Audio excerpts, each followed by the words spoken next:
Saudara yang dikasihi oleh Kristus, pada pagi hari ini kita bersyukur lagi karena ada kesempatan untuk kita mendengar kebenaran firman Tuhan. Nah, firman Tuhan dalam rangka Paskah, suasana Paskah masih tetap, suasananya masih kita nikmati. Karena Yesus pada waktu bangkit, kurun waktu 40 hari dia masih menampakkan dirinya kepada banyak orang. Nah, pagi hari ini saya mengambil tema Paskah berarti bergerak maju sesuai perintah Allah untuk melepaskan belenggu dosa sehingga ada kehidupan baru. Nah, saudara yang dikasihi di dalam Tuhan, Hari Raya Paskah sudah menjadi tradisi. Dalam artian gereja-gereja akan selalu memperingati setiap tahun pada bulan April Paskah. Tetapi sejarah dan makna spiritualnya sangat berbeda antara Paskah Yahudi dengan Paskah Kristen. Paskah Yahudi, bangsa Israel merayakan Paskah sebagai sebuah peringatan pembebasan umat Israel dari perbudakan di Mesir. Dalam Keluaran 14 ayat 15 sampai dengan 31. Maknanya Tuhan berkuasa atas Firaun dan laut Teberau dalam Keluaran 14 15. Sedangkan Paskah Kristen, pengikut jalan Tuhan, ini sebutan bagi orang Kristen pada abad-abad gereja pertama dalam Kisah Para Rasul 9 ayat 2. Mereka juga disebut sebagai kaum beriman. Lalu kemudian mereka disebut Kristen dalam Kisah 11 ayat 26. Paskah bagi orang Kristen memperingati penebusan, pembebasan orang percaya dari perbudakan dosa. Maknanya di sini adalah Yesus berkuasa atas maut. Dia membebaskan, pembebasan bagi orang percaya dari perbudakan dosa. Yesus berkuasa atas iblis, kubur dan kematian. Ini makna dari Paskah bagi orang Kristen.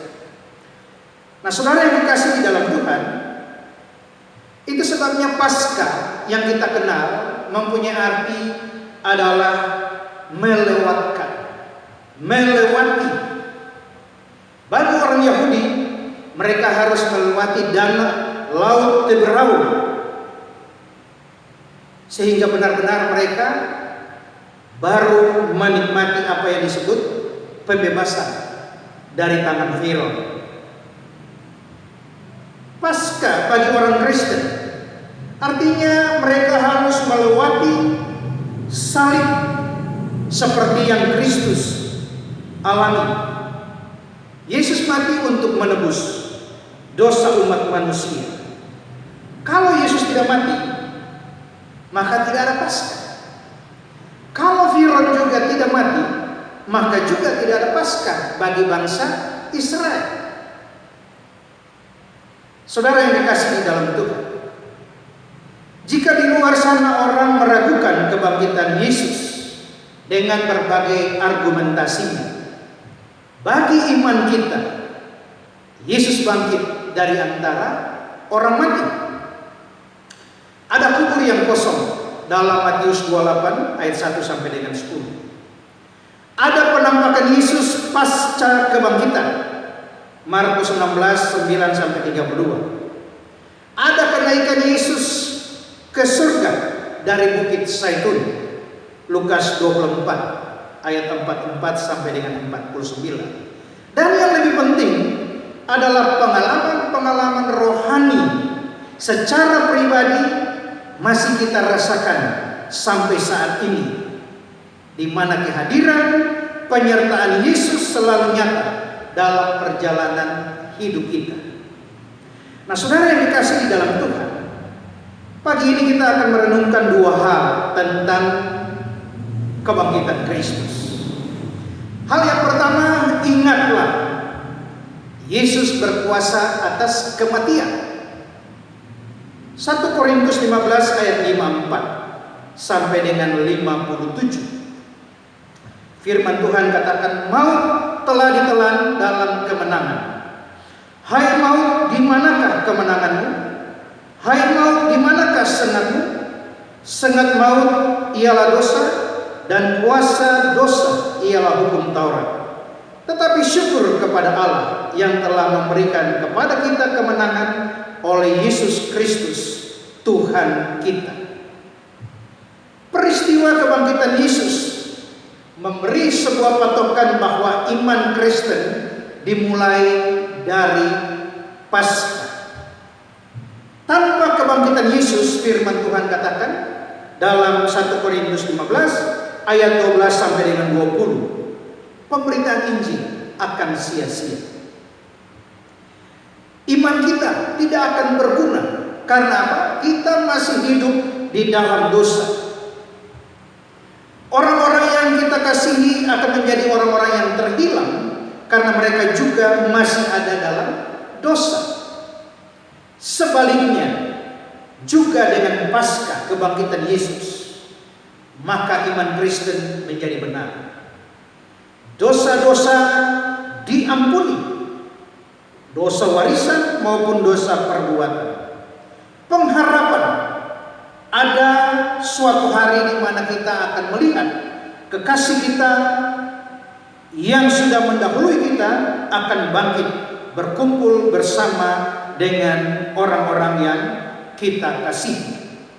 Nah, saudara yang dikasihi dalam Tuhan, karena Paskah merupakan peristiwa yang supranatural, peristiwa besar, maka kita sebagai orang percaya wajib memproklamirkan berita sukacita ini kepada dunia.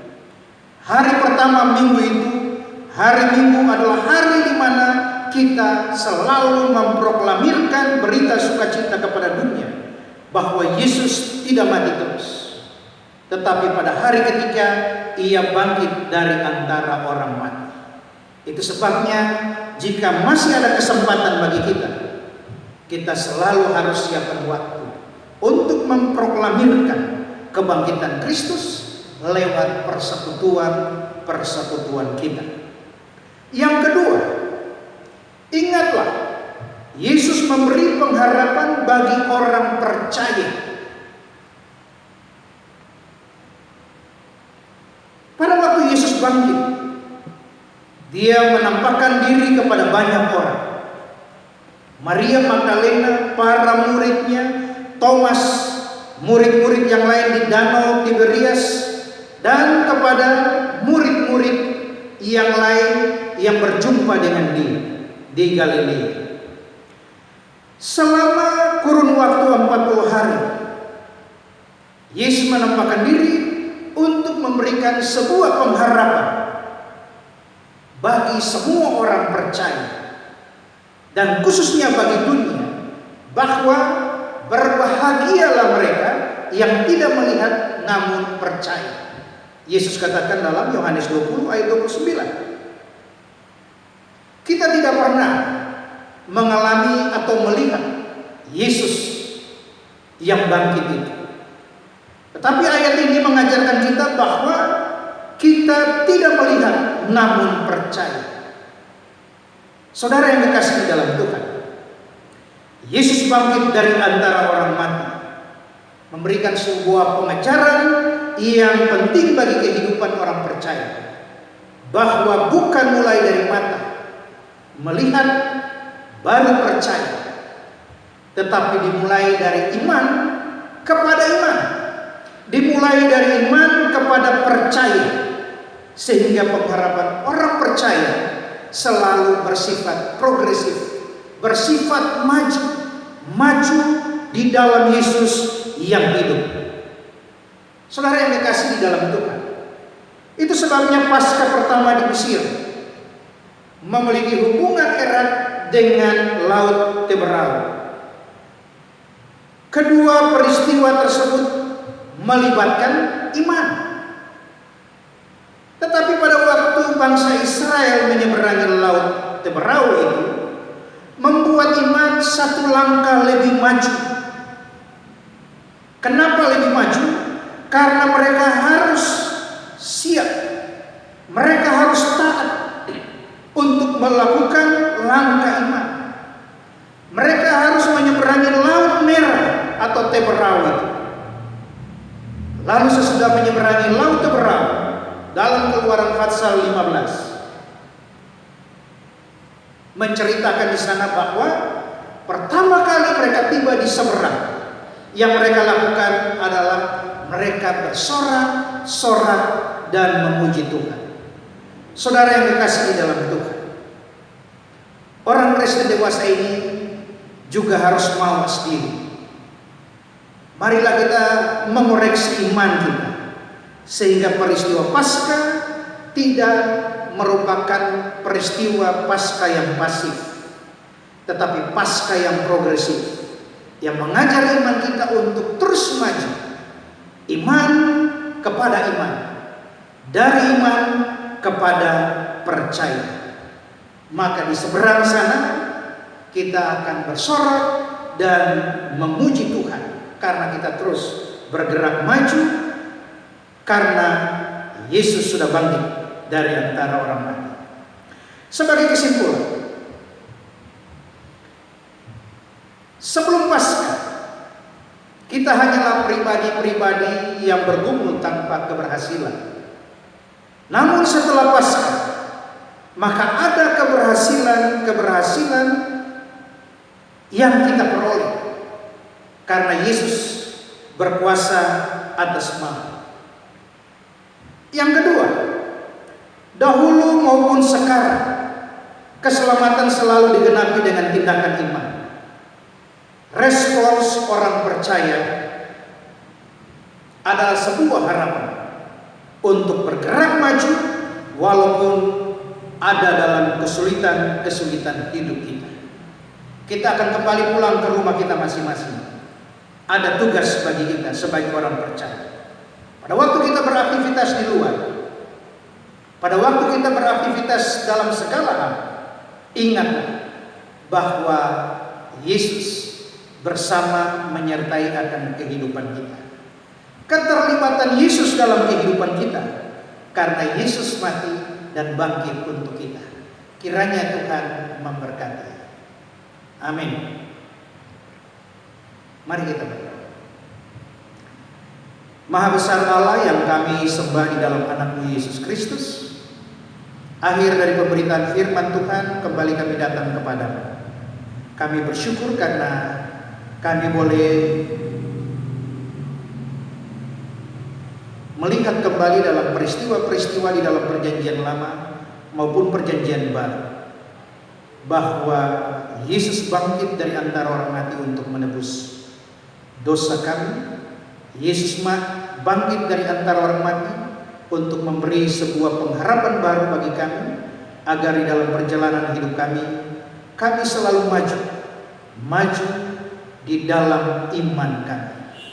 Ajar kami untuk bertindak dari iman kepada iman, dari iman kepada percaya, karena Yesus telah bangkit dan menjadi dasar di dalam kehidupan iman kami.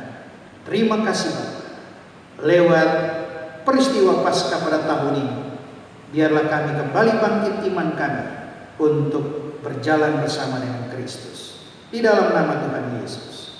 Amin.